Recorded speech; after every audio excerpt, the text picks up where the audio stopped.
തലചായ്ക്കാൻ ഒരു വീട് അതെല്ലാവരുടെയും സ്വപ്നമാണ്. ചിലർക്കത് ആഡംബരമാണെങ്കിൽ സാധാരണക്കാർക്ക് അതൊരു അത്യാവശ്യമാണ്. വീടില്ലാത്തവർക്ക് വീട് വെച്ച് കൊടുക്കാനുള്ള പദ്ധതികൾ പലതിനും കേരളം സാക്ഷ്യം വഹിച്ചിട്ടുണ്ട്. എന്നിട്ടും നമ്മുടെ നാട്ടിൽ ഭവനരഹിതരായി ധാരാളം പേർ അവശേഷിച്ചു. ഈ ഭവനരഹിതർക്ക് വേണ്ടി പിണറായി വിജയൻ സർക്കാർ ആവിഷ്കരിച്ച് നടത്തുന്ന പദ്ധതിയാണ് ലൈഫ് സമ്പൂർണ്ണ പാർപ്പിട സുരക്ഷാ പദ്ധതി. അത് ഒറ്റയൊറ്റയായിട്ടുള്ള വീടുകളാകാം, പാർപ്പിട സമുച്ചയങ്ങളാകാം. സർക്കാർ ഫണ്ട് ഉപയോഗിച്ച് പണിയുന്നത് കൂടാതെ വിവിധ സംഘടനകളുടെയും സ്ഥാപനങ്ങളുടെയും സഹായത്തോടെയും ലൈഫ് പദ്ധതി സാക്ഷാത്കരിക്കാനാണ് സർക്കാർ ശ്രമിച്ചു വരുന്നത്. 2016 ഒന്നാം പിണറായി സർക്കാർ അധികാരം ഏറ്റെടുത്തതിന് ശേഷം ഇന്നുവരെ 3.25 ലക്ഷത്തോളം വീടുകളാണ് ഇത്തരത്തിൽ പൂർത്തിയാക്കി നൽകിയത്. 1,20,000 വീടുകളുടെ നിർമ്മാണം നടന്നുവരുന്നു.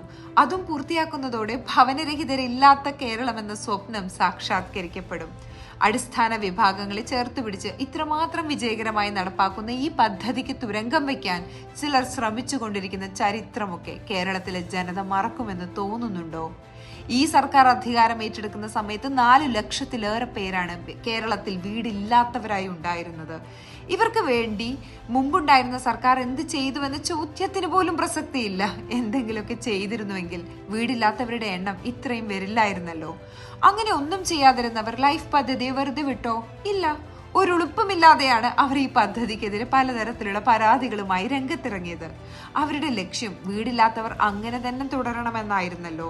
ഇവരുടെ പരാതി കേൾക്കേണ്ട താമസം കേന്ദ്രം ഭരിക്കുന്നവരുടെ ചാട്ടുകങ്ങളായ ചില ഏജൻസികൾ അതൊക്കെ 2 കൈയും നീട്ടി സ്വീകരിച്ച് രംഗത്തെത്തി.